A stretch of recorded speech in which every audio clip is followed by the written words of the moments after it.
তোমাদের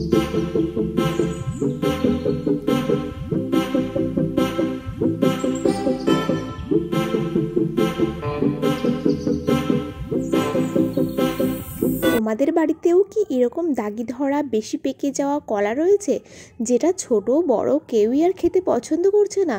উপায় এখন একটাই, এই কলাগুলো ছুঁড়ে ফেলে দেওয়া। না না না, একদম ফেলবে না।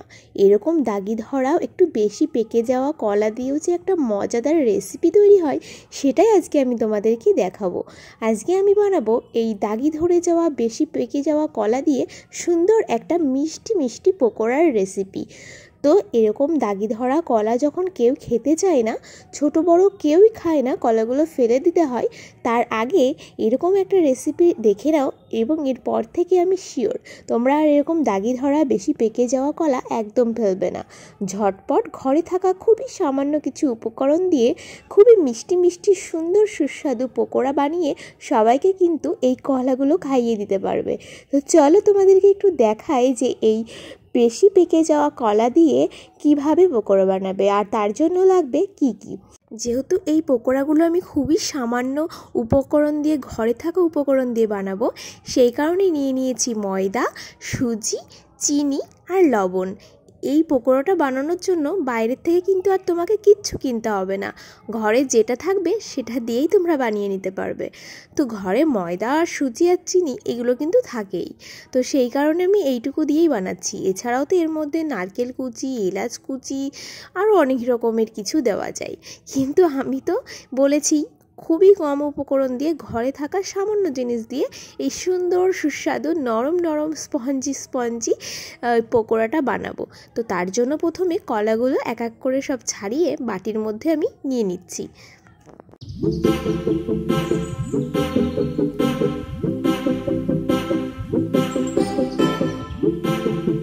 এবার এর মধ্যে দিয়ে দিচ্ছি চিনি। এবার এই কলাটা আর চিনিটা ভালো করে চটকে নেব। ততক্ষণ পর্যন্ত চটকাতে থাকবো যতক্ষণ না পর্যন্ত চিনিটা গলে যায় আর কলাটাও ভালোভাবে ম্যাশ হয়ে যায়। তো চিনি দেওয়ার কারণে কলাটা ম্যাশ করতেও সুবিধা হচ্ছে। এবার চিনি আর এই কলাটা ভালো করে চটকে ম্যাশ করে নেব। চটকাতে মানে মাখাতে দেখবে কলাটা একটা লিকুইড ফোমে চলে আসবে। সেই পর্যন্ত কিন্তু তোমাদের এভাবে একটু চটকে মেখে নিতে হবে। তো দেখো আমি বেশ কিছুক্ষণ চটকে মাখার পর এটা লিকুইড ফোমে চলে এসেছে। এটা আরও ভালো করে আমি একটু চটকে মেখে নিচ্ছি, যাতে এর মধ্যে কলার দানাটা না থাকে। পুরোপুরি হয়তো মিশবে না, যদি তোমরা একদম পুরোপুরিভাবে ম্যাশ করতে চাও তাহলে কিন্তু এই চিনি আর কলাটা মিক্সার গ্রাইন্ডারে দিয়ে 2-1 বার ঘুরিয়েও নিতে পারো। সেক্ষেত্রে অনেক কম সময় লাগবে এবং আরও ভালো মিক্স হয়ে যাবে। তো আমি হাত দিয়ে চটকে নিয়েছি, একটু 2-1টা দানা থাকবেই, সেটার জন্য খুব একটা অসুবিধা হবে না। তো দেখতেই পাচ্ছ এই যে লিকুইড ফোমে চলে এসেছে। এবার আমি এর মধ্যে দিয়ে দেব ময়দা। তো যে ময়দাটা নিয়েছিলাম সেটা দেব। এক্ষেত্রে কিন্তু তোমাদের একটু খেয়াল রাখতে হবে, ময়দাটা সবটা একবারে না দিয়ে অল্প অল্প করে দিয়ে মিশিয়ে মাখিয়ে দেখতে হবে যে আর লাগবে কি লাগবে না। তো ময়দা দেওয়ার পরে আমি সামান্য 2-1 চামচ মতন দিয়ে দিলাম সুজি। এবার স্বাদটা ব্যালেন্সের জন্য দিয়ে দিচ্ছি লবণ। যারা মিষ্টি জিনিসে লবণ খেতে পছন্দ করো না তারা কিন্তু লবণ নাই দিতে পারো, তবে আমার মতে বলে মিষ্টি জিনিসের সামান্য একটু লবণ দিলে কিন্তু মিষ্টত্ব ভাবটা ঠিকঠাক থাকে। তো দেখো আমি সব কিছু দিয়ে নিয়েছি। তো এবার এটা ভালো করে মেখে নেব। তো ময়দাটা যেহেতু একবারে দিইনি সেই কারণে আমি মাখাবো, আর প্রয়োজন পড়লে অল্প অল্প করে ময়দা দিয়ে মিশিয়ে নেব। তো এখন আমি এটা মাখতে থাকি।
তোমরা খেয়াল করেছো আমি অল্প অল্প করে ময়দা নিয়ে ভালো করে মেখে নিয়েছি বেশ কিছুটা সময় ধরে। এবার এটা পারফেক্ট মাখা হয়েছে কিনা তার জন্য দেখো আমি তেলের মধ্যে যেমনভাবে বড়াটা বসাবো মানে পকোড়াগুলো বসাবো সেরকমভাবে একটু দিয়ে দেখে নিচ্ছি যে হয়েছে কিনা। তারপর দেখলাম হয়ে গেছে। তারপর আরও বেশ কিছুটা সময় মেখে নিয়ে এটা একটু 5 মিনিটের জন্য রেস্টে রেখে দেবো। তারপরে এটাকে ভাজবো, সাথে সাথে ভাজবো না, 5 মিনিটের মতন রেখে দিয়ে তারপরে ফিরে আসছি তোমাদের সামনে পকোড়াগুলো ভাজার জন্য। তো ফিরে এলাম 5 মিনিট পর। দেখো গ্যাস ধরিয়েও দিয়েছি আর কড়াইয়ে তেল গরম করতে বসিয়েও দিয়েছি। এবার তেলটা গরম হওয়া পর্যন্ত ওয়েট করব, তারপরে ভেজে নেব সমস্ত মিষ্টি মিষ্টি কলার পকোড়াগুলো। এদিকে দেখো 5 মিনিট পর ব্যাটারটাও সেট হয়ে গেছে। তো চেষ্টা করবে হাতে সময় থাকলে কিছুক্ষণ পরেই ভাজার, সাথে সাথে না ভাজার। তো দেখো আমার তেল গরমও হয়ে গেছে। আর তেল যে ঠিকঠাক গরম হয়েছে সেটা বোঝার জন্য কিন্তু এরকম একটুখানি ব্যাটার থেকে একটুখানি ব্যাটার নিয়ে তেলে দিলে যখন এটা পুরোপুরি ভাজা হয়ে ওপরে উঠে ভাসা শুরু করবে তখন তোমাদের বুঝে নিতে হবে যে তেলটা একদম পারফেক্ট গরম হয়ে গেছে। তো এই যে এটা দিলাম, এটা তুলে নিলাম। এবার এক এক করে সমস্ত পকোড়ার ব্যাটারটা পকোড়ার শেপে বসিয়ে দেবো তেলের মধ্যে। তো আমি এক এক করে বসাতে থাকি, তোমরা ভিডিওটা ততক্ষণ লাইক করে দাও। যারা ভিডিওটা এতদূর দেখে নিয়েছো এখনও লাইক করতে ভুলে গেছো, প্লিজ ভিডিওতে একটা লাইক করে দাও। তোমার একটা লাইক পরবর্তীতে আমাকে অনেক ভিডিও বানাতে অনেক অনেক উৎসাহিত করে। তো থ্যাংক ইউ বন্ধুরা যারা আমার ভিডিওটিতে লাইক করে দিয়েছো। তো দেখো আমি এক এক করে সমস্ত পকোড়াগুলো বসিয়ে দিচ্ছি তেলের মধ্যে। এবার ভেজে নেব। যেহেতু আমার গ্যাসের ফ্লেমটা প্রথম দিকে একটু বাড়ানো ছিল সেই কারণে একদিকে দিতে দিতে অন্যগুলো আবার হয়ে যাচ্ছিল, তাই একটু নেড়ে চেড়ে নিচ্ছিলাম। এইটাই কিন্তু তোমাদের মাথায় খেয়াল রাখতে হবে, ভাজার সময় গ্যাসের ফ্লেমটা সবসময় কম দেবে, বেশি হাই ফ্লেমে দিয়ে এটা ভাজতে যাবে না, তাহলে এক পিঠ পুড়ে যাবে আর কড়াইয়ে সমস্ত ব্যাটারগুলো পকোড়া শেপে দিতে দিতেই অন্য দিকটায় হয়ে যাবে, যেমনটা ভুল আমি করেছিলাম প্রথমের দিকে। তো দেখো যেগুলো প্রথমের দিকে দিয়েছিলাম সেগুলো হয়ে গেছে, সেগুলো তুলে নিচ্ছি, আর যেগুলো একটু বাকি আছে সেগুলো রেখে দিচ্ছি। তো এরকম করে এক এক করে সমস্ত পকোড়াগুলো আমি ভেজে নেব। আর তারপর তোমাদেরকে নিশ্চয়ই দেখাবো যে পকোড়াগুলো কতটা নরম হয়েছে।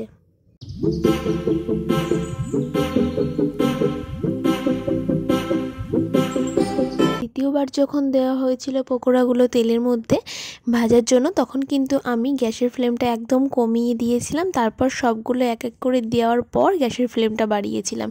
সেই কারণে দেখো সবগুলোই কিন্তু সমানে ভাজা হচ্ছে, কোনোটা বেশি ভাজা হয়ে যাচ্ছে বা কোনোটা কম ভাজা হচ্ছে এরকম কিন্তু হয়নি। তোমরাও চেষ্টা করবে যখন দেবে গ্যাসের ফ্লেমটা কমিয়ে সবগুলো বসানোর পর তারপর গ্যাসের ফ্লেম বাড়াবে। তারপর বেশ কিছুক্ষণ ধরে নাড়াচাড়া করে দেখো খুব সুন্দরভাবে লাল লাল করে ভেজে নিয়েছি।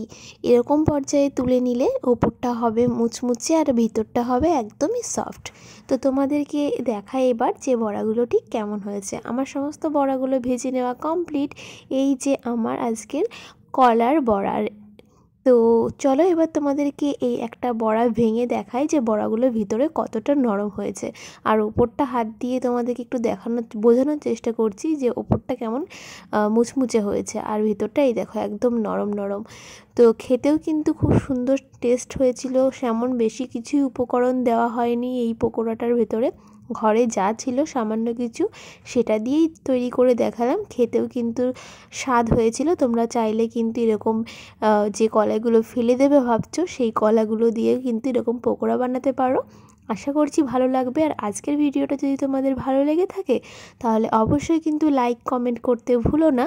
আর চ্যানেলে নতুন বন্ধু হয়ে থাকলে চ্যানেলটি সাবস্ক্রাইব করে নেওয়ার অনুরোধ রইল। পাশে থাকা বেল আইকনে ক্লিক করে অল নোটিফিকেশনটিও অন করে রেখো।